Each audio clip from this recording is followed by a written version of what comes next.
Buenas tardes, hermanos. Gracias a Dios por este viernes, en el cual nos permite dar el devocional al término de esta semana. Hermanos, este tiempo que nos sirve para meditar en la palabra de Dios también nos sirve precisamente para desafiarnos en algunos aspectos de nuestra vida. El devocional de hoy se llama Bajo el trato de Dios, basado en Filipenses capítulo número 1, versículo número 6. Si pueden ir ustedes a su Biblia, a Filipenses capítulo 1, versículo número 6, para darle lectura, un solo versículo. Sin embargo, hermanos, a veces un solo versículo no sirve para hablar quizás una buena cantidad de tiempo en alguna predicación. No me voy a extender mucho, quiero ser conciso, y dice la palabra de Dios: estando persuadido de esto, que el que comenzó en vosotros la buena obra, la perfeccionará hasta el día de Jesucristo. Vuelvo a repetirlo: estando persuadido de esto, que el que comenzó en vosotros la buena obra, la perfeccionará hasta el día de Jesucristo. Si de algo estamos persuadidos, o podríamos estar persuadidos como Pablo, es que Dios tiene una tarea como escultor de su obra, como el hacedor del alfarero que tiene en sus manos el barro, y que seguramente, hermanos, tanto en ustedes como en mí, Dios tiene una obra todavía que terminar. No estamos todavía nosotros, hermanos, ni dando ni produciendo al 100% de lo que Dios quiere que produzcamos, o formando nuestro carácter. Esto es muy palpable cuando nosotros podemos nos deslizamos quizás en alguna situación de enojo, alguna situación a lo mejor de desánimo, en alguna parte de nuestro propio temperamento que nos lleva inclusive a nosotros a pensar que todavía Dios tiene mucho que trabajar en nosotros. Así que si en algo estamos nosotros persuadidos, es decir, estamos confiados, tenemos cimentado, es que nuestro Señor no nos deja. Él quiere terminar ese proceso que tiene en nosotros. Y esto me hizo pensar un poco acerca de la historia de Moisés. Moisés parece ser alguien que en su vida estuvo siempre contracorriente, o nadando contracorriente. Es decir, no le fue fácil, aunque hubo una etapa larga en su vida en la cual él gozó de riqueza, gozó de una buena posición. Pero desde el inicio, ahí en el libro de Éxodo, capítulo 1, nos habla de que él se encontró con oposición, y no precisamente porque en ese momento estuviese predicando la palabra de Dios, sino desde bebé había cuestiones que estaban atentando contra su vida. Si ustedes recuerdan, en la época en que nació Moisés había un faraón que no conocía a Dios, un faraón que después de muchos años de que José había habitado en ese lugar, desconoce totalmente al Dios de los hebreos, y los hebreos eran utilizados como esclavos, haciendo ladrillos con sus pies, moliendo el barro con las plantas de su mismo peso, para poder crear las esculturas que en el imperio egipcio tienen gran renombre. De hecho, hasta nuestra época todavía se ven muchos vestigios arquitectónicos de esta gran cultura, y muchos de ellos fueron hechos precisamente por los hebreos. Y como Moisés en esa época nace, en esa época el faraón tenía miedo de que el pueblo de Israel creciera y al final se rebelara contra él, de tal forma que da una orden que es totalmente diabólica. Es terrorífico pensar que el faraón da la orden de matar a todo niño o a todo varón que naciese precisamente de las mujeres hebreas.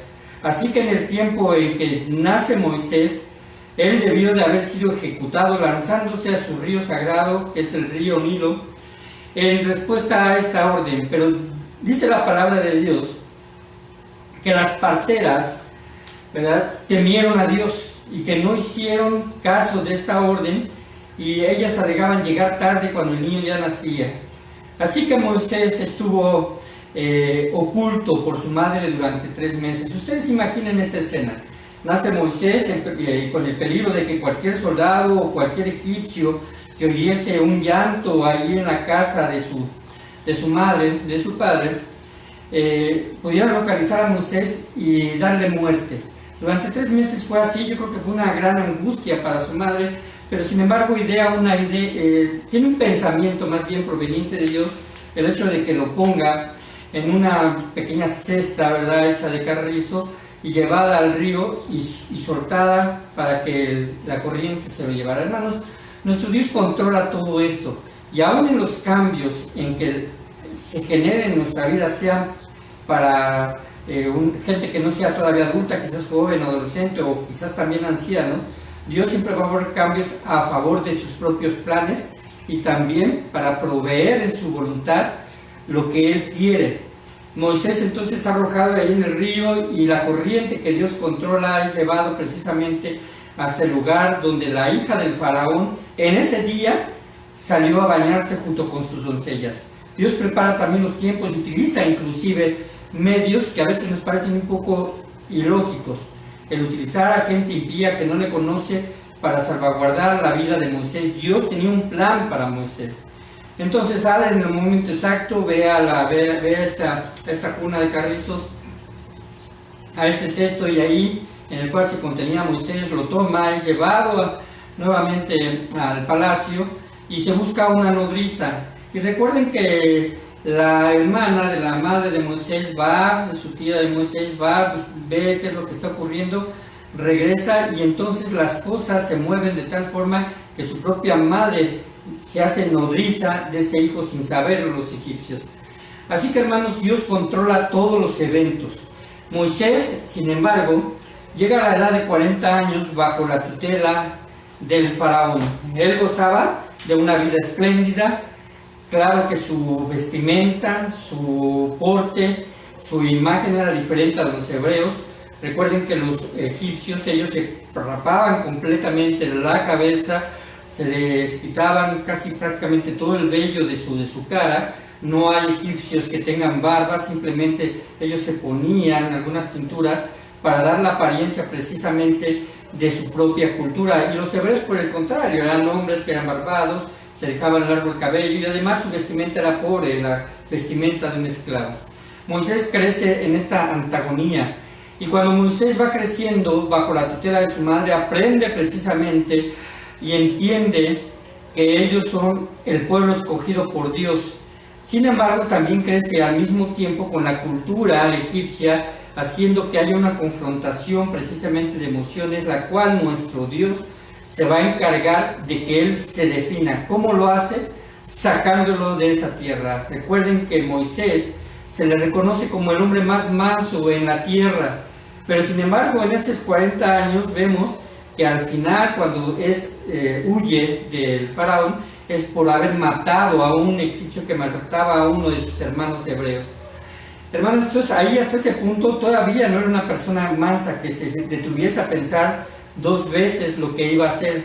Y entonces, cuando hace esta acción, motivado por sus emociones, huye para no ser muerto y llega hasta el desierto. En este desierto, hermanos, ahí es donde conoce precisamente a su suegro y a su esposa. 40 años tuvieron que pasar para que después nuestro Señor se le manifestara en la zarza. Es decir, ¿a qué edad Dios le ordena ir y liberar al pueblo de egipcio? A los 80 años. 40 años, hermanos, que estuvo bajo una situación cómoda, es enviado a 40 años en el desierto totalmente diferente. Y aquí precisamente es donde quiero aterrizar, porque los planes provenientes de Dios en Moisés, así como en nosotros, no se desvanecen. Los objetivos de Dios en la vida de Moisés no tienen una caducidad en el cual se pudiese dar a fin y que Dios hubiese cambiado de plan. Si Moisés es demasiado viejo, por el contrario, nuestro Dios lo estuvo preparando, y así Él también nos prepara a nosotros. Así que, hermanos, nos da la forma que Él desea, porque así como Él comenzó en Moisés la buena obra, la perfeccionó hasta el día en que Él quiso llevárselo a su presencia. Y inclusive aquí la porción de Filipenses nos habla hasta el día de Jesucristo.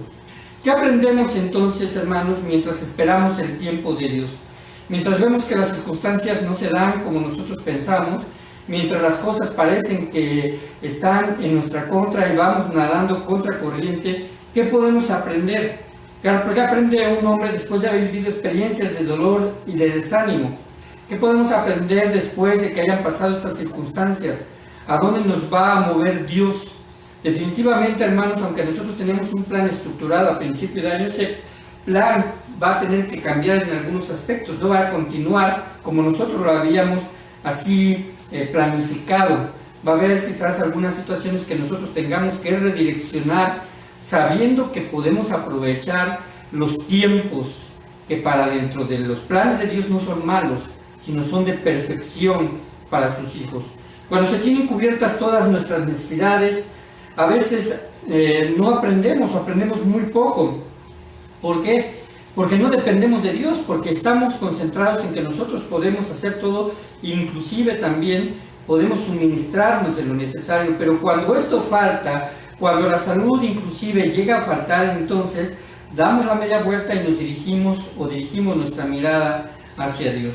Y esto, hermanos, los que somos grandes lo vamos aprendiendo poco a poco durante la vida, porque los años de la juventud, como le explicaba el día de ayer, esos años de juventud en los cuales florecemos, se van quedando atrás. Y entendemos en la juventud muy poco el cansancio de la gente grande, de la gente madura, de la gente anciana. A veces vemos quizás en nuestra congregación gente que ya camina despacio por cuestiones de edad, o que se tiene que valer de un bastón.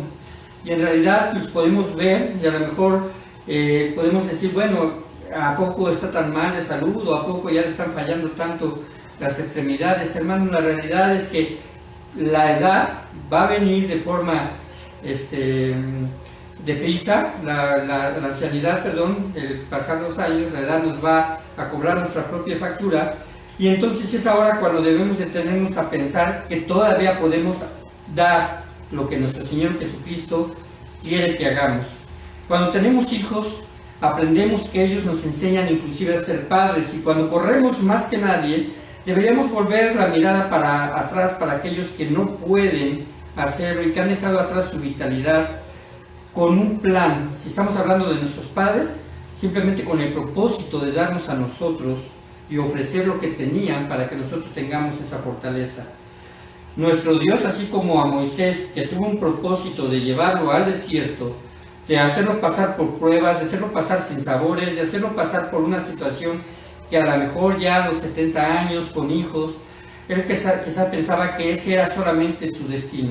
Pero 10 años después, a los 80, nuestro Señor lo llama para una de las tareas más emprendedoras y más emocionantes plasmadas en las Escrituras: el poder libertar a todo un pueblo. Miles de personas estaban solamente esperando que nuestro Señor se manifestara para darles libertad, y esto a través de la vida y de la persona de Moisés. Así que podemos considerar lo siguiente a partir de este ejemplo, de este personaje. No es posible, hermanos, ser moldeado por el mundo y por Dios al mismo tiempo. No es posible que nosotros nos deseemos o querramos moldearnos a las características que el mundo nos está ofreciendo y al mismo tiempo esperar que Dios nos moldee y hacer una mezcla que no es una mezcla natural dentro de los planes divinos, el pensar que podemos jugar con el mundo y obedecer a Dios al mismo tiempo. Esto no es posible. No podemos gozar de los deleites temporales del pecado y vivir una vida santa y entregada a Dios. Ambas cuestiones son radicales. O somos personas que estamos inmiscuidas en el pecado y en la vanidad de este mundo, o somos personas que estamos constantemente en búsqueda de la santidad, la consagración y el compromiso dentro de la obra de Dios. No es posible predicar que Dios cambia vidas si nosotros primeramente no somos barros en las manos del Señor y nos dejamos moldear por Él. No podemos adorar a un Dios celoso y verdadero si todavía damos alabanzas a ídolos hechos de manos. Llámese trabajo, llámese familia, llámese fortuna, llámese fama. O hacemos algo, hermanos, en nuestra vida a partir de que nuestro Dios está haciendo un trato directo con cada uno de nosotros, o simplemente nos vamos a rezagar. Quizás esta situación, como lo he mencionado, es un filtro que Dios quiere utilizar. Y hermanos, estamos en riesgo de que si no sabemos nosotros reflexionar, no sabemos nosotros atender lo que Dios quiere en este momento, obediencia y compromiso, seguramente no lo tendremos en el futuro cuando las cosas se calmen. Tenemos compromiso porque nuestro Dios a eso nos llama. Cuando nuestro Dios dice que hagamos tesoros en los cielos, está diciendo: comprométanse con el reino de arriba, comprométanse con lo celestial. Todos los recursos que tenemos nosotros, hermanos, de nada servirán. Y como lo he explicado, hay gente que en este momento está entre la vida y la muerte, y lo que tiene, como dice Eclesiastés, ¿de quién será? Y esto, hermanos, simplemente va a llegar a manos que pueden utilizarlo para lo malo o pueden ser utilizados para la obra de Dios. La realidad, hermanos, es que cada uno de nosotros ha sido bendecido por Dios hasta este momento. 40 años vivió como egipcio Moisés, y 40 años vivió siendo moldeado por Dios, y 40 años le faltaron para poder llevar al pueblo hebreo a través del desierto hasta la tierra prometida. Aunque él no disfrutó esto, lo tuvo que ver desde lejos. Hermanos, en el día, en que nuestro Señor Jesucristo nos alcanzó, en ese momento Dios adquiere un compromiso de Él hacia nosotros. Es nuestro Señor y nuestro Salvador. Y Él no nos dejará de su mano. Pero también Él quiere que tengamos un compromiso hacia Él, que seamos responsables de nuestros actos. Moisés se pudo haber preguntado ahí, delante de la zarza: ¿por qué me envías a mí? ¿Por qué no otro? ¿Por qué yo, ya que ahorita tengo 80 años, fijas tus ojos en mí cuando yo ya siento cierto cansancio de la edad madura? ¿Por qué hasta este momento? Y hermanos, aunque Moisés no esperaba poder hacer algo, ahí donde el hombre no es capaz, Dios es capaz. Dios usa lo débil para avergonzar a lo fuerte, y lo que no es para deshacer lo que es. Así que todo ministerio radica en lo que Dios puede hacer posible en la vida de sus hijos, y así también en la vida de la iglesia. Solo tenemos que ser decididos en obedecer al llamado y ser sensibles a ser moldeados por nuestro Dios. Nosotros no predicamos que la vida cristiana sea fácil, por el contrario, creemos que la vida cristiana no es fácil porque va en contra de la lógica del mundo. Va en contra amar a quien nos aborrece. Eso no se puede hacer solamente a alguien que conoce del amor de Dios. Va en contra el hecho de dar en el reino y esperar a recibir la recompensa cuando nosotros ya estemos con el Señor y no antes. No va contra nuestra lógica el amar a nuestros enemigos, no va contra nuestra lógica el decir que el que sabe hacerlo bien y no le hace, le es pecado. Eso no va con la lógica humana y de la carne, sino va con la lógica y espiritual que Dios pone en nuestras vidas a través del Espíritu Santo. Así que, hermanos,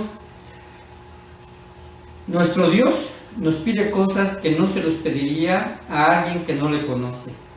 Por eso es que nosotros, hermanos, debemos hacer la tarea, porque hemos sido rescatados con un fin y con un propósito a través de todo lo que las experiencias o las vivencias que Dios quiera que pasemos.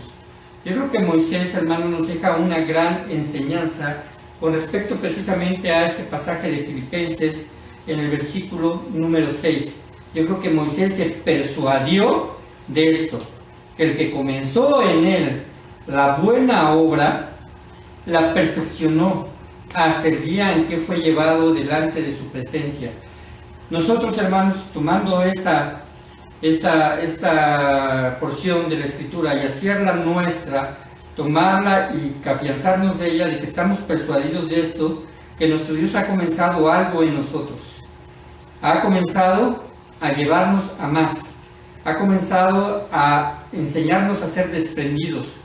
Ha comenzado a enseñarnos a ser perdonadores.